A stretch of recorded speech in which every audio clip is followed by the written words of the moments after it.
Hi everyone. It's good that you're not having lunch and staying with us. So our panel will be very interesting, free flow. We talk about empowering creators in Web3, unlocking new avenues for user engagement. I look back because I didn't know what's the topic, so I'm so sorry about that. So first of all, let's go with one round of introduction. Starting from the lovely lady first. Oh. Thanks for doing that. So my name is Gemmy, and I have been creating crypto educational content on YouTube for the past 4 years, working with different prominent channels. One being Coinsider, who's just sitting right in the front. So a big shout out to you guys for supporting this panel. I created my own channels called Gem Crypto a year and a half ago, and then my content focus around cold wallet review, like Tangem or Trezor or Ledger, and then I do a lot of project overview, offering tutorials step by step, helping beginners onboarding to Web3. How about yourself, bro?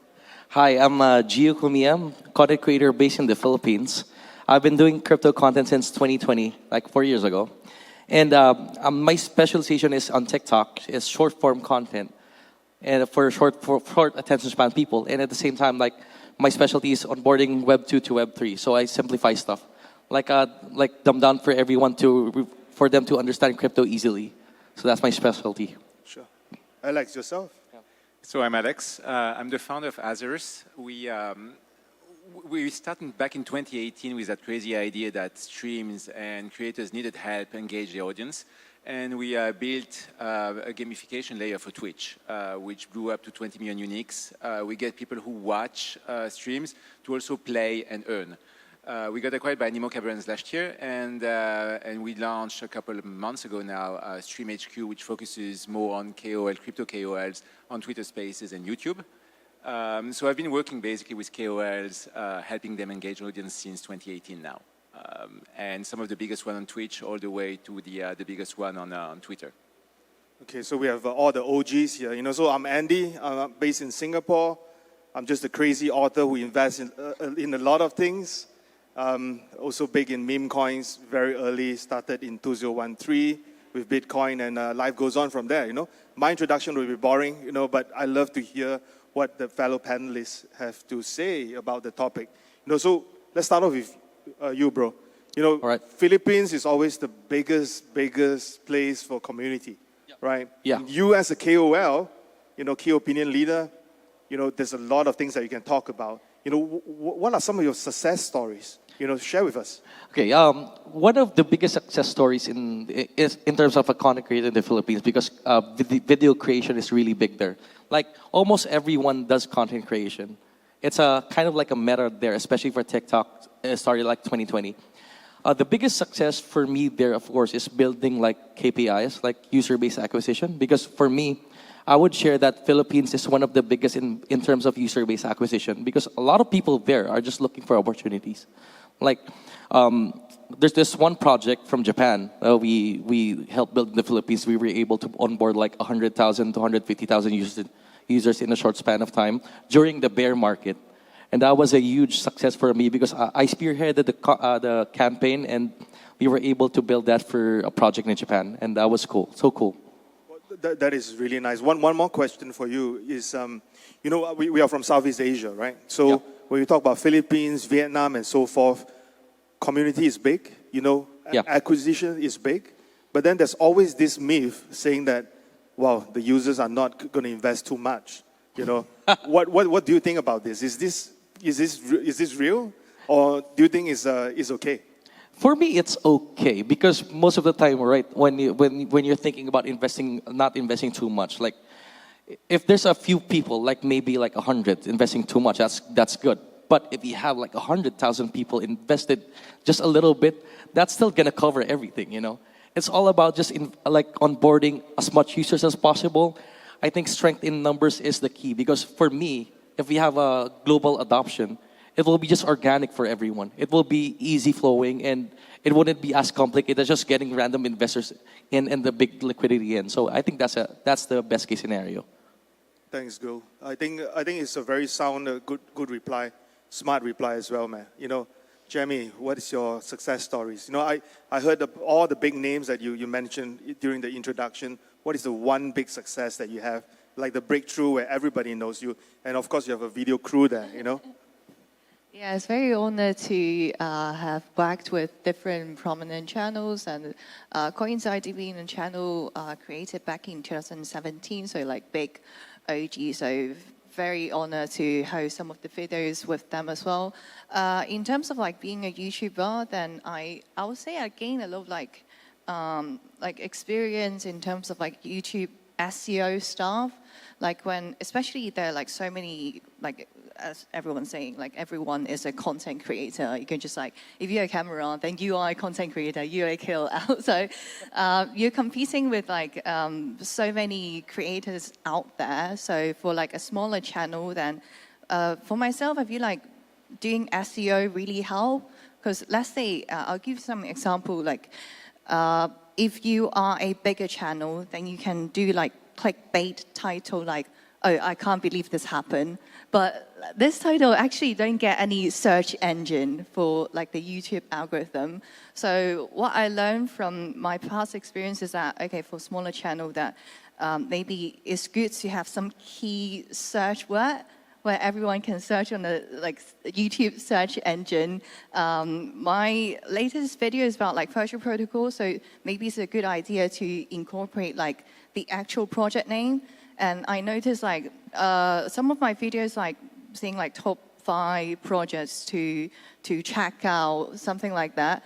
Some content creator would do like on the timestamp would do like top 1, top 2, top 3, but what I found from my mistake is that maybe it's a better idea to actually, in the timestamp, add the search word, so it will like help the smaller channels.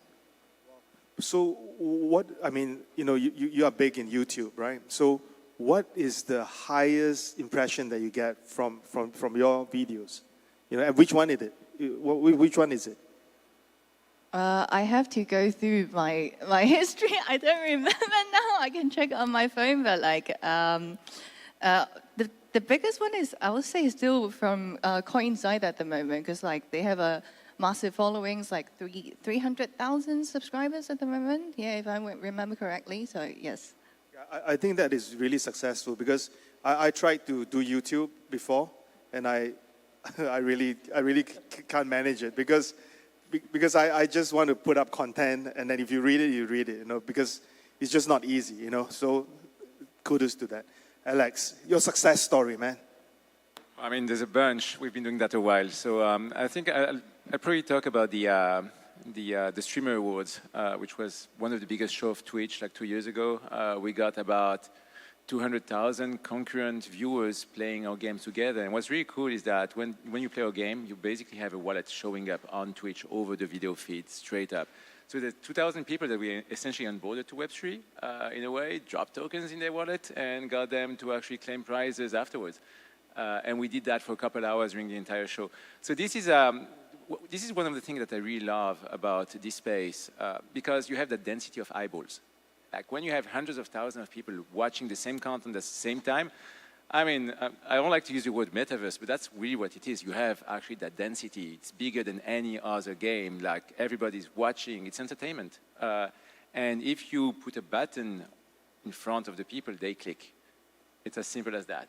And so that simple insight helped us really like channel users, get them to engage, get them to prove that they're paying attention, earn points and rewards, and this is really cool. And what started really with these big channels also trickles down all the way to the smaller creators. We have creators today in our network that actually achieve 100% engagement rate, which is insane. Like everybody, like you all know when you look at the numbers on YouTube or Twitter, you see like 1,000 viewers.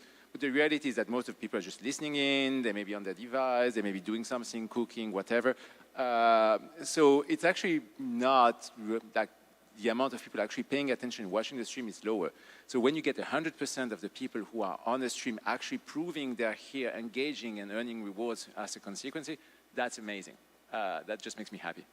Wow, okay. These are I heard a lot of big words, coming from all of you, especially so with the context of converting Web 2 users to Web 3, right? So for myself, I was quite big in the esports space. I do a lot of sponsorship, and then of course I was with one of the world largest exchanges, looking into partnerships, with some of the really top F1 drivers, top football teams. I realized that it's really difficult, for Web 2 users to convert into Web 3, or at least the conversion rate is extremely low, So maybe again, start off with, Giu. How do you see that process of Web 2 to Web 3?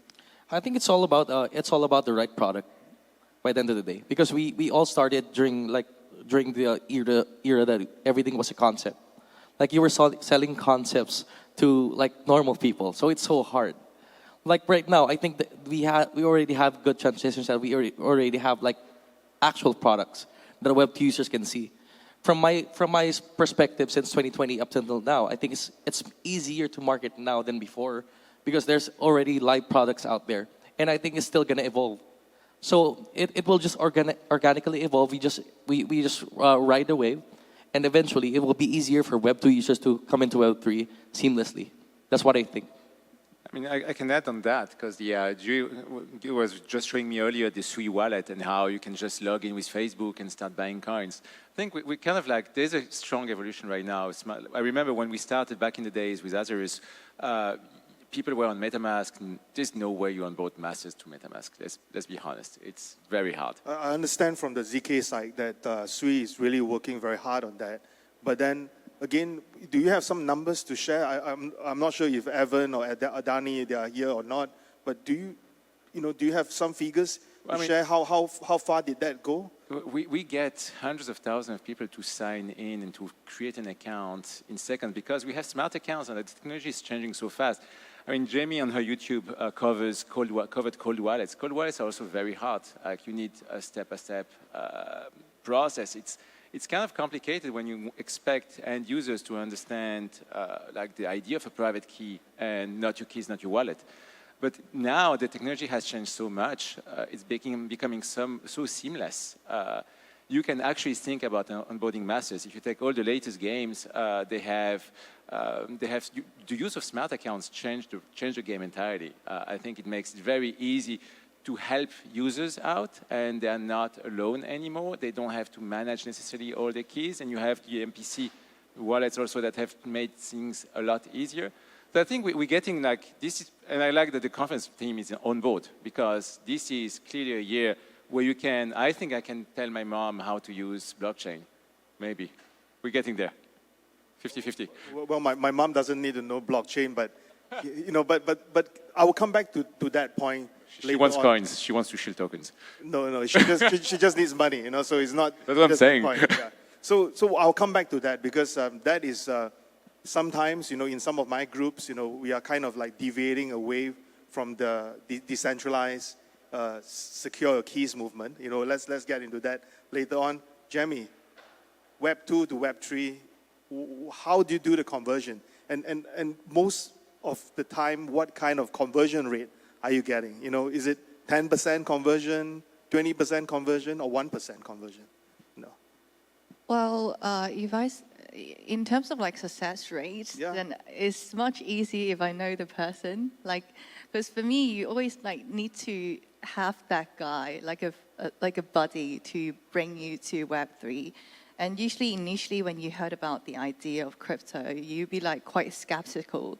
Like, okay, it's like like scam stuff, and that's how I felt about Bitcoin. And I made some huge mistake, because I first heard about Bitcoin back in 2018, and then like back in the UK, and then like everyone was like telling me about it, and then I was like, oh no, it was just like, because I wasn't too into investment, and then like only when I got to like proper into crypto back in 2021, and I realized, oh my gosh, like, because it was just like $4,000 back then. So I was like, oh my God, I really need to learn about this stuff because I've been missing out so much opportunities. So once I got into rabbit hole, I was like, oh my God, I think this is going to be a really disruptive sector. So when you truly love about something, you will just keep telling everyone around you. So far, like all of my friends are in crypto because of me. And then I would say the success rate is quite high. And I would say go back home during dinner, I would still talk to my brothers about crypto. I got both of them in the crypto. Both of them, like one got like good investment, but of course, like lost a little bit of money as well. But that's how we learn. So for myself, I would do like my friends. I would just like keep educating them, and they would like, watch my content, and they found my content quite useful because like it's quite like step-by-step tutorial. I really focus on beginner, how they can, because I was a beginner, especially like back in 2021. It was like so much content, so many sectors, don't know what to focus. So I know how they felt. So I would say my friends, inner circle, and also my content. Right. I'd like to add into that. Yeah, you're right. Relatability is really important. Like your relatability to your audience to relate to you in terms of what you're getting in. And I like to add, it's always, I think the conversion rate is always the right fit. Like the right project, the right market for the creator, the right personality of the creator. By the end of the day, not all conversions are created equal. Some conversions are really not working well. Some conversions are really high. So it depends, like when you're reviewing a content creator, a project is supposed to really fit the creator and also the market of the creator. I think it's a case-to-case basis. Yeah, 100% agree with this point, because if you are doing it with a close group of friends, it's a lot easier. You know? But then if today you are working with maybe with Ledger or with other providers, it really depends on the product. You know, there's a lot of teaching needed for this space. And Alex, just now you mentioned really about Web 2 to Web 3. You mentioned about Twitch, you mentioned about other platforms and so forth. Which platform do you think is the best tool for conversion? Oh boy, that's a big question. It's a big question. I'll answer slightly differently. The platform that we do the best work on today is Twitch. We have a long-standing partnership, and we're able to create experiences that are extremely seamless. And that's for us, like when we give a tool to creators and we give them a way to engage their audience, our number one concern is always to make it as simple as possible. Creators, when they create content, especially live, you can't expect them to get out of their way, because they're following their flow, they know their audience, they're here to educate, to entertain. They have all those things going through their mind. You can't ask them also to press buttons and to do stuff. So platforms like Twitch have allowed us to create really deep and clean integrations so that creators can focus on doing what they do best, which is building great content for their audience, while we add that interactivity layer, that onboarding layer, and we get people to earn, like to watch, play, and earn. So that's the best. The experience on Twitter, on YouTube is very much alike. But there's a slight more friction. There's one more friction point. Twitter, like we use a Chrome extension and different tools to augment the feeds. On Twitch, it's totally seamless. People just do what they do. They watch a stream, and all of a sudden the button shows up, and they didn't even have to install anything, and it's a wallet, and now they have a wallet. And that level of seamlessness is what makes great onboarding. I agree. Well, we also mentioned about this empowerment, right? And then we mentioned about there's a lot of new KOLs that are popping up and so forth. How do you differentiate yourself from them? Because you are a KOL, right? Yeah. How do you differentiate from them? Because Gemmy might be saying that because she has kick-ass SEO keywords, right? But what do you have? What makes you different? Because swag. Everyone is a KOL, man, bro. Yeah, swag. Yeah, I'm very happy that I do not need to pretend that I'm a KOL today. So I'm so glad. I think it's all about experience and credibility that you've already built. Because of course, there's always new KOLs popping in. But if you have the confidence, you already have the credibility, and you already built your channel, it's not really a threat for you. And at the same time, like, of course, when projects go to KOLs, they're looking at credibility, conversion rate, engagement rate. And by the end of the day, I'm confident enough that I built that for the past 4 years.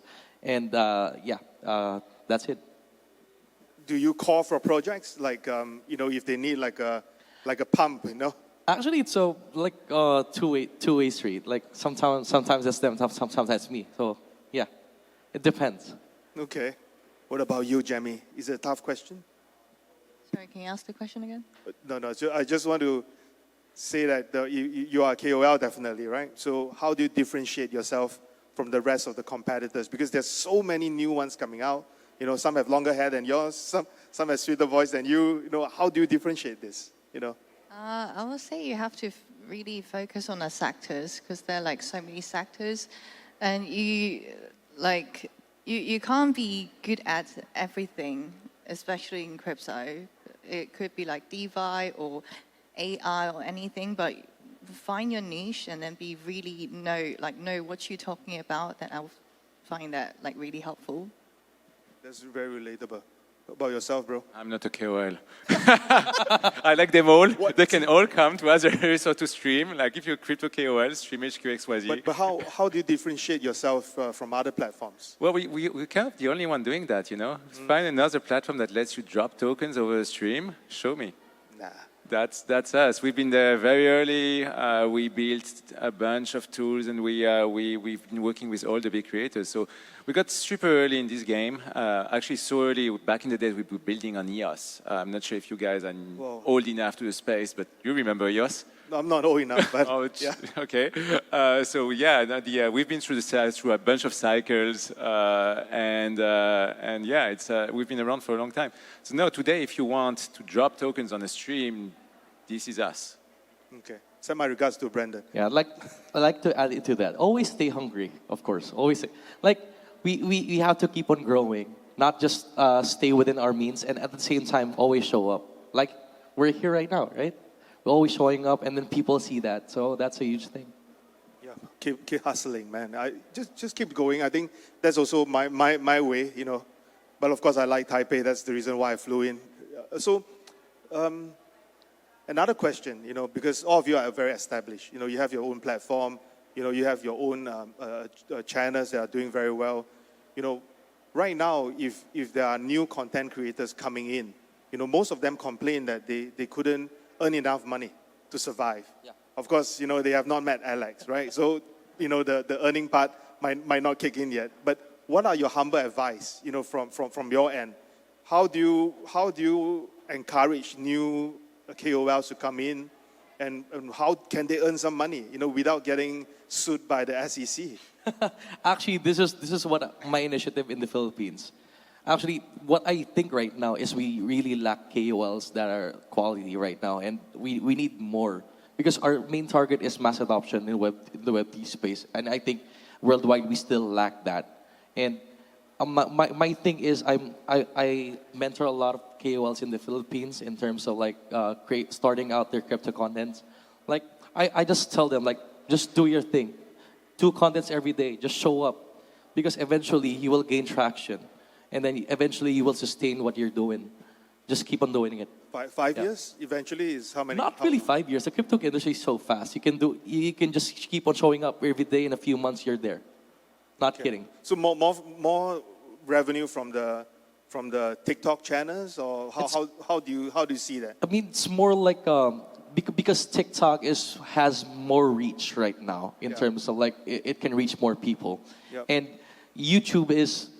For me, as an SEO, you're right. Because when people see things on TikTok, they go to YouTube to search more information. Yeah. That's the thing. And TikTok is an avenue for new creators to come in, because they get seen more and they reach more audiences without even having a huge following. So you just keep on showing up, and then you're gonna make it eventually. So that's what I. Okay, you inspired me to start my TikTok. Yeah, you should. I'll do that. You should. I'll do that. What about you, Gemmy? for new content creators, how do you think they can earn some good money? How do they, or maybe how do you empower some of these new KOLs, in the space? They need your tips, Maybe I can share from my own experience because I like core wallets and I like doing comparison with that. The one I like the most, or like one of the one of the crypto wallets I like the most is like Tangem, and what they will offer is like referral codes. Yeah, so for like content creator, then referral codes is like or affiliate links that would that has helped me in the past, and I will only push the project that I genuinely use. Otherwise, like I'm just risking my reputation for what? For like a little bit of money in a short amount of time. So I've used Tangem and I've used like other core wallets like Ngrave. I feel like it's safe to push out to my audience. So like the thing about referral codes is that it's long term. So people would, if you incorporate with SEO, then people will search about Tangem, then they know about the step-by-step tutorial. I've shared how to set it up and why I like about the wallet so much. Then they will like eventually, okay, there's some traction for the video and also a little bit of money, like compensation for doing so as well. Well, this is a really good one because I've been offered very good rates from exchanges, but I've never done it because I just felt that it's just not my cup of tea, But I think your angle for affiliates is really good. Thank you, Alex. Yeah, your I platform. can add a little bit on that because when we look at creators, the first thing that people tell you, hey, I have that many million followers. But we found that there's such a range of engagement. We have had creators with 100,000 followers trumping the level of engagement of creators with millions. So it's always kind of fascinating to realize, like, if you're a new creator, I mean, those numbers are cool, but they're vanity metrics. The reality is, like, how many people do you actually have a connection to, and can you reach, and can you not necessarily influence, but engage? It's always important, I think, for creators when they start up to rebuild that authentic followership, creating that tone of voice, that unique content, and that relatability that creates a very strong audience that actually care about the content and pays attention. And it's like we've engaged people that with huge numbers, and we're looking at afterwards at the level of engagement, like, this is ridiculous, what's going on? These numbers are inflated, are fake, are not authentic. And some lower key, more authentic creators just blowing up. So I think it's always, there's a primer for authenticity, as always. Yeah, I also agree with the point because not all the big accounts gives you the best kind of ROI, but also the same time is if your account is not big enough, maybe the reach might not go there. So I 100% agree on this, especially when you are trying to create good content, it's always about how you relate to your audiences. Same for my end. I shared that at the backstage, when I post things that are a bit more intelligent, thought leadership kind of things, oh shit, five likes, But then if I post those things that I call it shit posts, a few 100,000 impression. So sometimes it's a bit sad, right? So, but it's okay. We just manage what we can. I'd like to add to that. I mean that works. It means that you could maybe tweak that a little bit. Like you can do shit posting mixed with something like informational. So it's a matter of like playing with it until you find your rhythm, find your groove. I think yeah. No, 100%. I will try to shit post a little bit more, just to get more attention. But I'm not there for that kind of money. But I just like the interaction. So we have about 1 more minute to go. Maybe final words and takeaway for our audiences. I think there's still a lot of people around. They love to hear some really, really good tips or insights from you. Right from you, man. Okay, I'd like to share with everyone that the crypto industry is still short for content creators, and I think there's a lot of opportunities for new content creators to enter the space. So, the time is now. We're still starting the bull run, and it's your chance. So, go for it. Go big or nothing, man. So, Gemmy. I would say, of course, everyone here is to, like in crypto, want to make a little bit of money, but sometimes patience is really key, and that's key to success. If you're not making money now, if you have conviction to certain projects, then sometimes like holding would help, or just like, keep doing research, keep learning from others, attending crypto events, having like valuable chats, that would really help. Alex. Yeah, I'll finish in saying that most of the creators who we've seen being super successful are the ones that engage their audience best. So whether you do it through the chat or through tools that we build, this is the one thing that every creators need to keep in mind. It's about educating, entertaining, and engaging. My final words is price action is the best marketing tool. And then if you can create a good price action, get a good following, you are the god, man. But of course, for me, it's always community first. Thank you, everybody. Thank you.